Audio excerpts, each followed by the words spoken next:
All right, hey, Jonathan, here now in the Fox 26 newsroom. It has been buzzing all night long. And joining me now here, two of our analysts, Carmen Roe, a Democrat, and, of course, Angela Botts, you all know her. I think she's a Republican, a conservative. I think she's been gloating a little bit this evening. The numbers are not all in right now, but, Angela, you were saying, hey, you kind of called this, it's not a surprise to you. Talk to us about that. I'm beyond overjoyed. I think this is the pushback the world was waiting for, especially after Brexit. And no, it's not over yet, so I can't be too gloating yet. But, you know, the Canadian immigration website is crashed right now. So I say to Hollywood and everyone that hates Donald Trump, bye. Bye-bye. This is a repudiation of open borders, of unfettered Islamic immigration into this country, of trade deals that benefit the elites, of high taxes, of companies leaving America, of Americans feeling like strangers in their own country. That's what Brexit was about. That's what this vote is about, and I predict Trump will pull it out. I want to bring Carmen in on this. So your reaction to the way the results are coming in tonight, Carmen? You know, I don't think it's over. I think we were talking earlier that the change happened at around 7:30 tonight, where it just looked like it was going completely differently than anybody could have expected.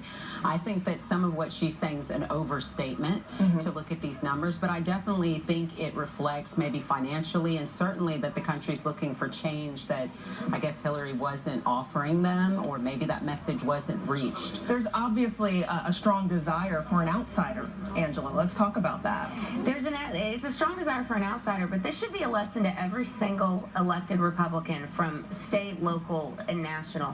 When you are strong, when you tell the people the truth and you don't pander to them based on gender, ethnicity, skin color, sexual orientation, when you tell the truth and you talk about actual issues, which is what Donald Trump did, you will win. Hillary Clinton, all she did was say, Trump says mean things about girls, and Trump says mean things about Mexicans, and Trump wants to build a wall. Which is true about the wall, but he didn't say mean things about women, and he didn't say mean things about Mexicans. He's talking about illegal immigration and issues that speak to the majority of Americans. We're tired of this mess. Okay, so for those who did not vote for Donald Trump, and again, we're waiting for the final numbers to come in, Carmen, they may disagree with Angela and may think, you know what, I don't like what he had to say about immigrants, about women, but he could become our president-elect. What do you have to say about those folks and how we move forward with those groups who may feel like he doesn't represent them? How do we all come together? Well, I think there's no question that everybody has to come to the table and recognize that while there's plenty of bad to be seen in Trump, there's got to be plenty of good, and that we need to focus there on those areas that, again, financial areas where he's been successful in reaching out.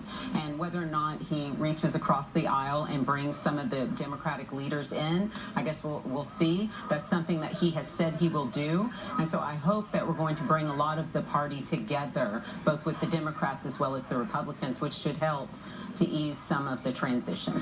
Well, but never forget that Trump was a Democrat the majority of his life. I think he played both sides of the fence to benefit his business interests. I also do think that Democrats for the last 40 years have expected compromise to a Democrat as a Republican doing what they want, essentially. Now Trump has come to the table. He's like, no, we're not going to do that. I'm going on the mandate of the American people. I'm here for the American people. I'm not here for the elites. I'm not here for the elites in Hollywood, in the government, in anything. I'm here for the people, and the people in Washington D.C. better get on the Trump train, or you will be left behind. Okay, so the game has changed as we know it in terms of politics and how we go about everything, from polling to how we run our campaigns, from the traditional track to becoming president.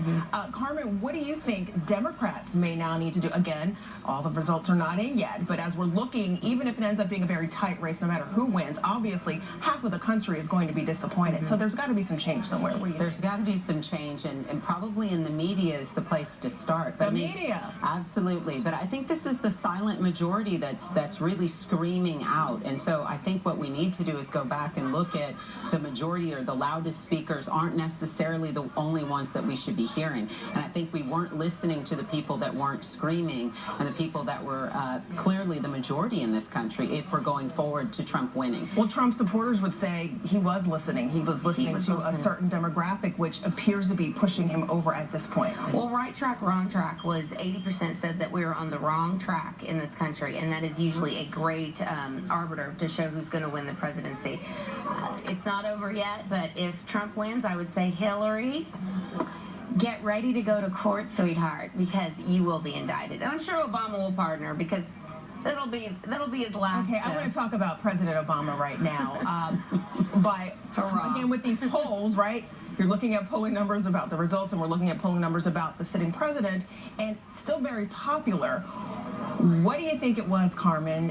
It just couldn't translate over well enough to Hillary Clinton, or what do you think? I think the trustworthiness factor has played out again and again and again for Clinton, Hillary, as well as Bill, bringing in that baggage as well, and I think that that's been a hurdle she just has not been able to overcome. Let me ask you this. Obviously, three women here talking about what's going to be a historic race no matter what. There were a lot of predictions that it would have been historic or could be historic for Hillary Clinton.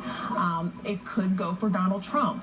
As we're women talking about this and women's issues were often brought up, Angela, I want to know what your reaction is. Again, I'm so tired of the identity politics. We've got to get away from that. There are certain universal things that people want. They want to be successful. They want safety for their families. They want the law to be followed and to be applied fairly across the board, whether you are the richest person in the world or the poorest person in the world. They want people who are crossing this country into this country illegally to not get a free ride and a free pass. It's the idea of fairness and justice that I think that speaks to every single person, no matter who you are.